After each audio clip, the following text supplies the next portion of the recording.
Plaintiff Jack Johnston met the defendant 10 years ago, and they became best friends after attending school together. Jack says after he and the defendant rented a house together, he added the defendant to his cell phone plan. However, Jack's suing for damages and failure to pay the cell phone bill. Defendant Cody Moon insists most of the damages Jack's suing for were caused prior to when he moved in by Jack's animals, and Jack put a hole in the wall with his own knee. As for the cell phone bill, Cody insists he didn't even have the phone for the month Jack is suing for. All right, start with you. We met each other about 10 years ago. We used to ride dirt bikes, four-wheelers, things like that together. Then we didn't really hang out much back then, but about junior year of high school was when we went to a career technical center called Central 9 for motorcycle mechanics and small engine repair. We kind of became reacquainted then and started hanging out a lot then, and that's when we really became about best friends. And then after high school, I mean, we still hung out through all this period about every day. And after high school, year and a half or so after, me and my roommate here, Ronnie, we were looking for a place. And like I said, about a year and a half or two. You all have any problems within your friendship? Not really. Beyond what the lawsuit is about? No, not really. This was the only problem you all have had in all these years? Yeah. All right, sir, you give me some background. Everything he said's honest and true. We always, we became really good friends. Like I said, always rode motorcycles together and always did favors for each other.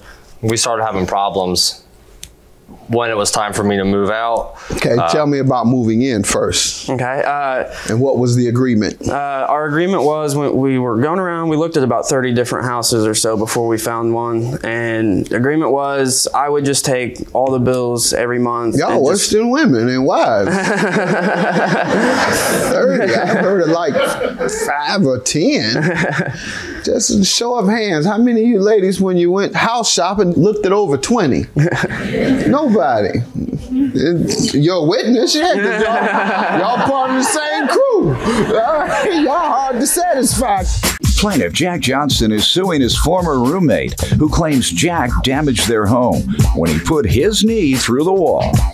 Go ahead. But we made an agreement that I was just going to take all the bills every month and just split it 3 ways, and that was our agreement. Okay. And we were going to go that way. I mean, everybody paid their share. Yeah, everyone just paid a third of the rent. How long did you all stay together?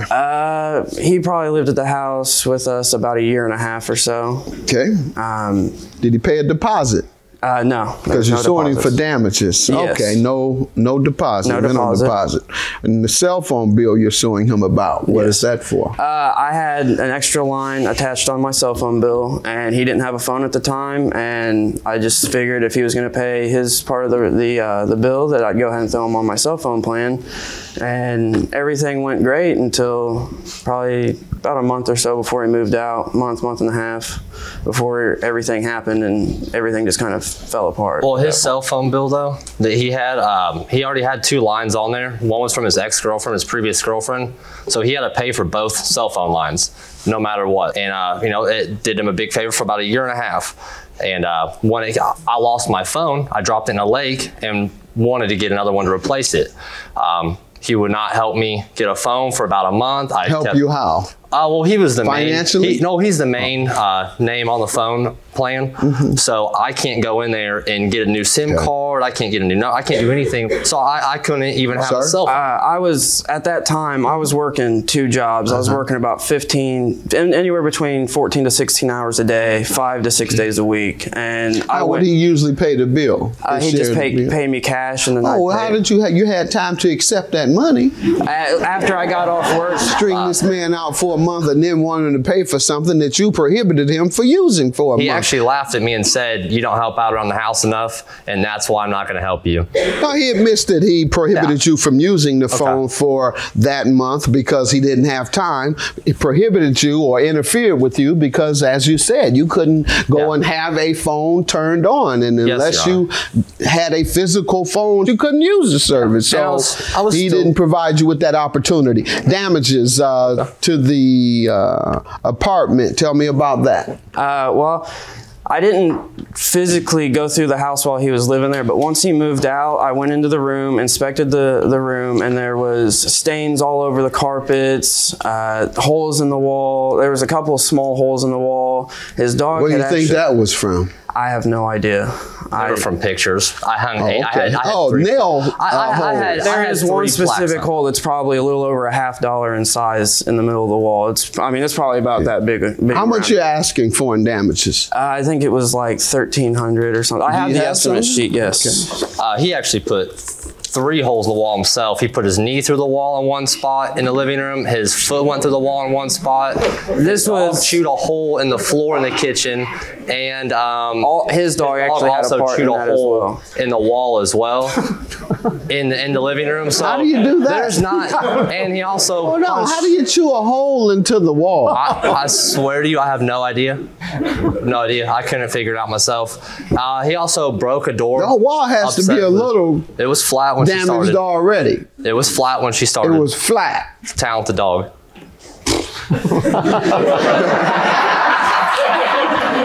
So what damages are you attributing to him? The damages that I'm only going after are the damages to his bedroom. His room, the right? bedroom. I admit the holes that he's talking about for me, yes, I did put there, but we were with a couple of buddies at the house, just kind of roughhousing around, and just accidents happened. You were drunk. Now let me see your bill. At the time, we were not drunk. Let me see your bill. There's the estimate sheet right there. You weren't drunk, but that's even worse. I hate to see you when you are. Bedroom, closet, carpet. You have any pictures? Yes, these are all the pictures of the damages right there. Plaintiff Jack Johnson is suing his former roommate, who claims Jack damaged their home when he put his knee through the wall. And what damages do you believe were there when you left? There was none. Actually, the thing is, I had a kind of small room, and I had a California king size bed. So if you can imagine, it sat on box springs, not on a bed frame. Being a single guy, wasn't too worried about that. So you can imagine there really isn't that much carpet that's not covered by a California king bed. So I'm kind of confused as to how much carpet I could have honestly damaged. And I have a paper here stating that I brought a commercial carpet cleaner home 2 times.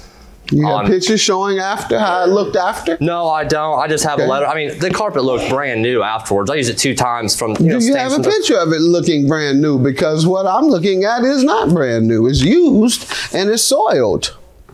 I mean, there's one picture in there of one of the walls where the whole wall just has scuffs, scrapes, nicks, gouges taken out of it. There's a couple where you can see the carpets pulled up from his dog chewing on it. The window sills were chewed up. On it. That's actually he kept him and his girlfriend's dogs in cages in that room. In your room. Before I moved in there. And I actually. So did you see it when you moved in? Yeah, I brought I brought the carpet cleaner home initially because it smelled like urine in that room. This damage that you claimed was already there. When you saw it, did you mention it to him? No, sir. I didn't think it. I mean, we didn't have a written lease. We didn't write anything down. There was that one spot that my dog did do. Yes. What spot? That was the only thing. He says that this damage was already there. No, that part was from his dog right there, where his dog chewed up the carpet and the baseboards and the door trim. That's false. My dogs were locked in their cages every single day. How about the walls? Who caused that damage? That's his dog where the cage was When you moved in, it was like this? Yes, sir. That one spot under the outlet was the only spot that was there. When you moved in, it was like that? Yes, sir. That's from his dog. How long did you live there? About a year and a half. All right. I want to know if you lived there for a year and a half in this filth. The walls look hideous. You lived there like that for a year and a half? Yeah, we've never painted any of the walls. Some of the walls in the house. Now, how about the carpet, though, sir? The carpet. I'd vacuum it, but I mean, I couldn't replace it. $1,391. I found the defendant's testimony unreasonable if he thinks I believe he lived in this filth. Secondly, with regard, I'm going to subtract the cell phone, which was $90. So we have $1,391 minus $90. You didn't have it. He wouldn't let you have it. And $1,301 is your judgment. Have a good day. Judgment for the plaintiff. It was all right. We had a lot of good times together, and we had a lot of enjoyable moments, so yeah, no regrets. I didn't want to have to do anything like this. I did consider him one of my best friends at one point, but I mean, just series of unfortunate events, I guess you could say.